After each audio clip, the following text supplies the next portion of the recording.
with Beth, and we are going to talk about the aspects of the college process. Beth, can you tell us a little bit more about yourself? Of course. Hi. So my name is Beth, and I graduated from Stony Brook University. I currently work in insurance. And a little background for this is I did uh, use financial aid in regards to applying to colleges. All right, great to have you here. So let's jump in. Are there any specific things that high schoolers should consider to improve their chance of getting scholarships or aid? Absolutely. So, most importantly, start early. So, look for scholarships starting in around ninth or 10th grade. Many scholarships have early deadlines or they require long term involvement in certain activities, maybe something like community service or specific clubs. But also prepare for standardized tests. While not all scholarships require them, having strong SATs or ACT scores can make you eligible for the merit based scholarships.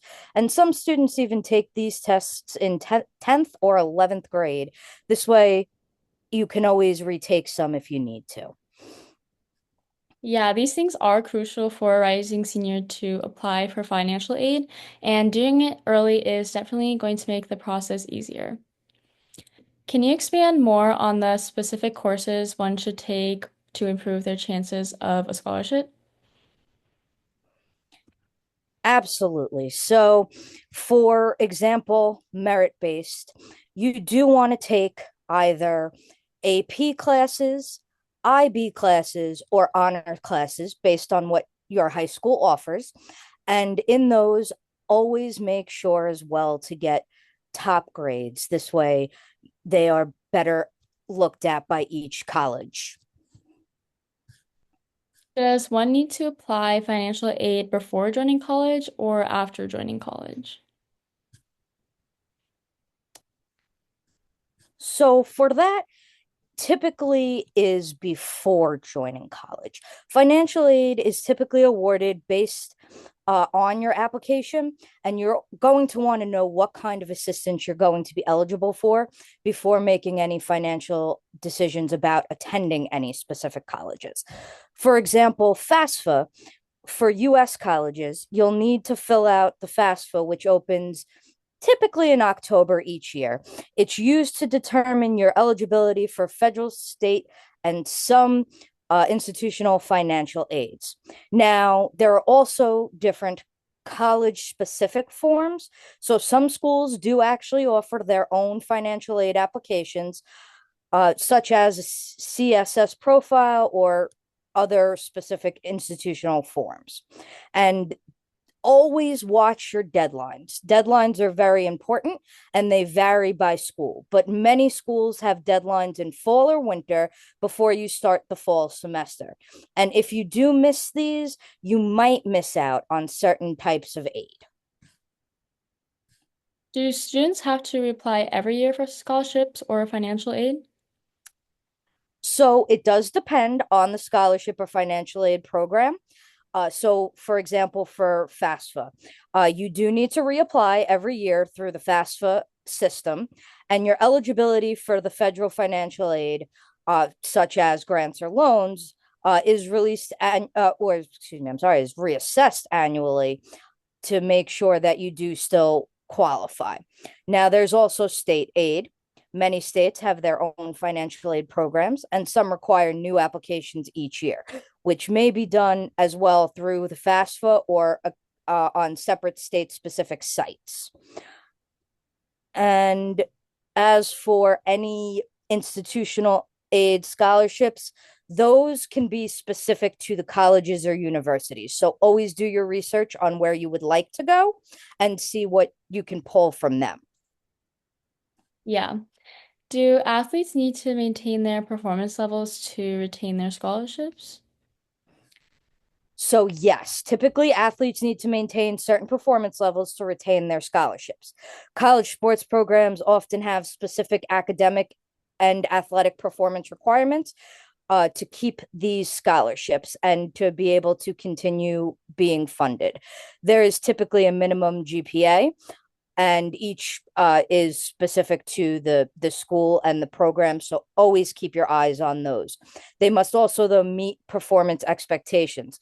So coaches may expect athletes to maintain certain level of performance, which could include participation in practices, games, and meeting certain standards or rankings.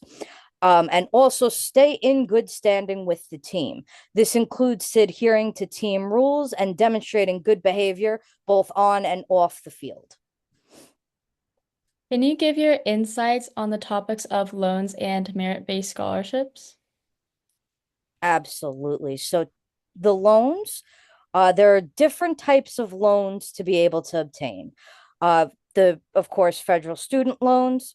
These are typically the best option as they often come with lower interest rates and flexible repayment plans and various borrower protection as well. This way, you do have everything there. Now, again, research is very important. So do decide which one. For example, there are loans such as a direct plus loan. So also parents or graduate students can help as well. Um, there are also private loans offered by banks or credit unions, and they occasionally do, though, have higher interest rates. Again, something to be careful of, and they are a little bit less flexible on the repayment options. Now, there's also things such as repayment plans. So there are income driven repayment plans, which federal student loans offer flexible repayment plans based on your income. This can make your monthly payments more reasonable if you're facing financial hardship post graduation. And in terms of for your loans borrowing, always look at what you can do with that in regards to one of the most important questions to ask before taking out loans is how much do you really need.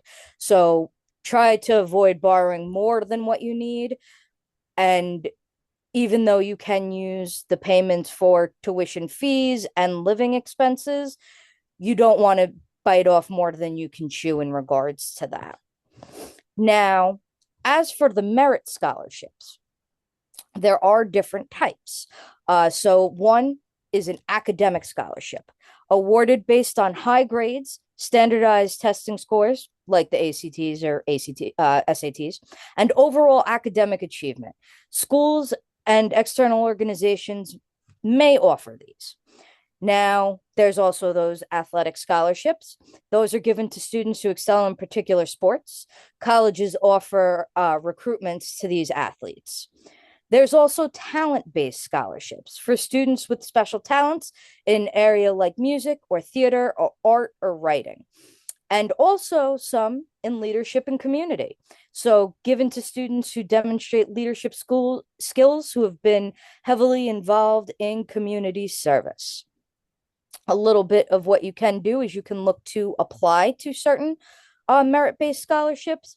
This usually involves submitting academic records, test scores, also recommendation letters, very important to have those as well lined up, and sometimes essays. Some of the scholarships may also require an interview or an audition in the case of if it's musically or some sort of talent based. Always keep track of deadlines though, because there are again different deadlines for various scholarship, and many merit-based scholarships have strict timelines, so they're important to apply early to. Now, some of this may also impact the choice of college. So many colleges do offer merit scholarships to attract top students. This can be a deciding factor when choosing between maybe you have multiple offers, and some schools even offer a full ride merit scholarships that cover some tuition, all of your tuition, room, and board. However, merit scholarships may not always cover the full course of attendance, and students should always consider finding other options, such as federal aid or private scholarships as well. All right, thank you so much for answering these questions. Thank you so much for your time, Beth. I appreciate you coming on here today and answering these. So I just want to say again, thank you so much. Thank you as well for taking the time to go over everything with me. All right, thank you.